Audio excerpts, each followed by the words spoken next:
안녕하세요. 반갑습니다. 이상훈입니다. 오늘은 어제 칼럼 얘기를 좀 하겠습니다. 챗 GPT 얘기는 뭐 이제 다들 상식으로 알고 있는 내용이죠. 이 AI라는 게 이제 나오기 시작하는 건데 역사적으로 어떤 의미가 있냐면 제가 여러 번 말씀을 드렸지만 산업혁명이 있고 농업혁명이 있었다 그랬잖아요. 그죠? 농업혁명이 1만 년 전이고 산업혁명이 200년 전이고 그 다음에 한 70년 전쯤에 반도체가 나오면서 저는 이거 서비스 혁명이라고 얘기를 합니다. 산업혁명도 보면 처음에 증기기관이 나오고 그 다음에 전기가 나왔거든요. 증기가 나오고 전기가 나왔어요. 하나의 그 혁명 기간에도 모멘텀이 조금씩 바뀝니다.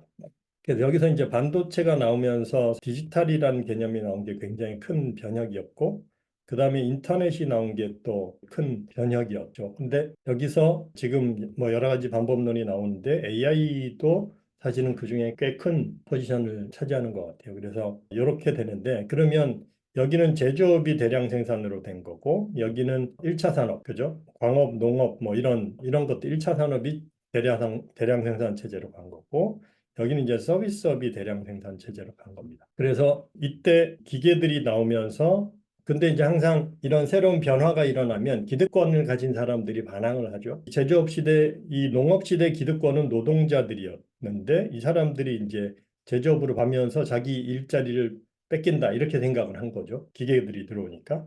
그래서 제조업 종사자들이 그랬는데 이때 결과적으로는 이쪽 일자리가 훨씬 늘어났습니다.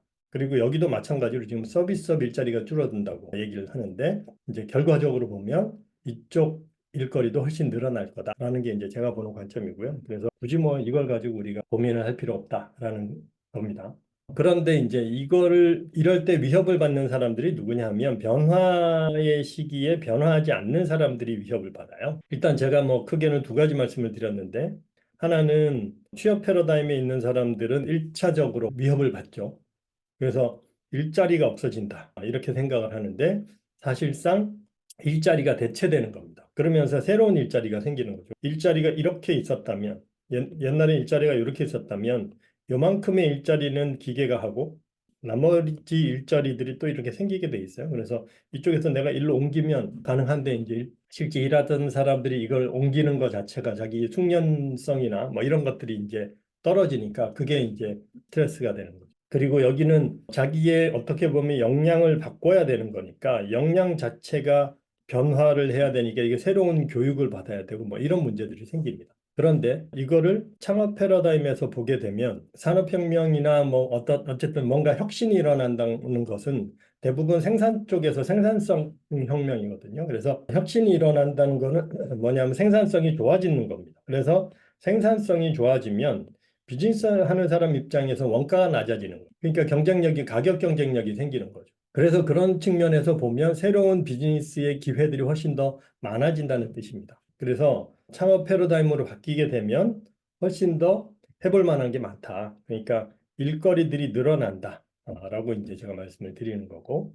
그 다음에 또 하나는 이 창업 패러다임은 사실은 역량 자체는 그대로예요. 여기는 그 비즈니스 시스템을 운영할 수 있는 역량을 가지고 있으면 이 비즈니스 시스템을 운영하는 역량을 가지고 있으면 그냥 서비스업을 내가 하고 있든 제조업을 하고 있던 간에 그 이 비즈니스 자체는 변동이 없어요. 비즈니스 자체, 비즈니스 프레임워크 자체는 변동이 없고 단지 그 안에 내가 사다 써야 되는 생산 요소들만 바뀌는 겁니다. 만 변경을 하면 되는 거니까 여기서 내가 조금 플렉서블하게 움직여주면 되는 거죠. 그리고 이제 또 하나 제가 포인트를 한 거는 제품에 대한 인식, 제품에 대한 인식을 내가 제품 중심의 사고를 하고 있으면 지금 내가 팔고 있는 그 코닥 얘기를 했잖아요. 그죠? 코닥처럼 카메라가 필름에서 디지털로 바뀌고 있는데 나는 필름을 팔고 있다. 이렇게 생각하면 이거 못 넘어가는 거거든요. 근데 예를 들어서 밸류 드리븐이라고 말씀드리는 3.0 사고를 하게 되면 3.0에서는 그러니까 1.0, 2.0은 제품 중심 마케팅인데 3.0은 밸류 드리븐이거든요. 그러니까 가치 주도형이에요. 그래서 내가 어떤 밸류를 주는지만 명확하게 알고 있으면 그 밸류를 주는 방식이 바뀌었을 뿐이에요. 그러니까 나는 이미지를 팔고 있다라고 생각을 하면 그러면 디지털 이미지로 바꿔버리면 되는 거죠.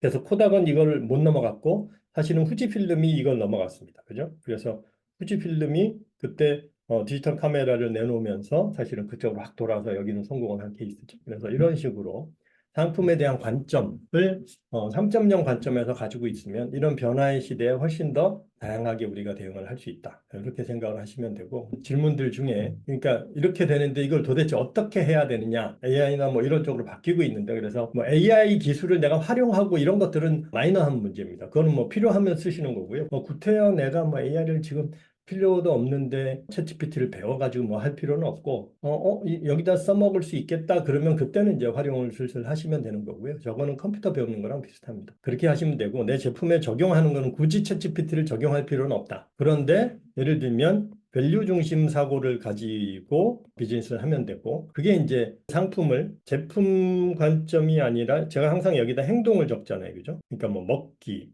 뭐 미팅, 모임 이렇게 하죠. 이게 뭐냐면 내가 제공하는 밸류를 고객이 경험하기 위해서 어떤 행동을 해야 되는지라는 그러니까 이 설계도 중심에 그리고 이제 프레임 차트에서 나오는 요 밸류를 가지고 내가 어떤 상품을 구성하는지를 보시면 훨씬 더 플렉서블하게 대응을 할 수가 있습니다. 그래서 지금 이런데 내가 뭘 어떻게 해야 되느냐 구체적인 방법론은 고민하실 필요가 없고 원래 하던 비즈니스 그냥 그대로 하시고 그 다음에 여기서 내가 단골들에게 제공하는 밸류가 뭔지를 명심을 하고 이 밸류 중심으로 다양한 거리들을 여기 제가 지금 거리라고 얘기했잖아요. 그러니까 결국은 거리 문제예요. 그래서 다양한 거리들을 만들어내는데 필요하면 챗GPT를 사용하든 뭐 메타버스를 쓰든 뭐 이런 것들을 이제 활용을 하시면 되는 겁니다. 그런 관점으로 보시면 도움이 될 거다라는 게 이제 요 지금 챗GPT 트렌드에 대한 말씀입니다.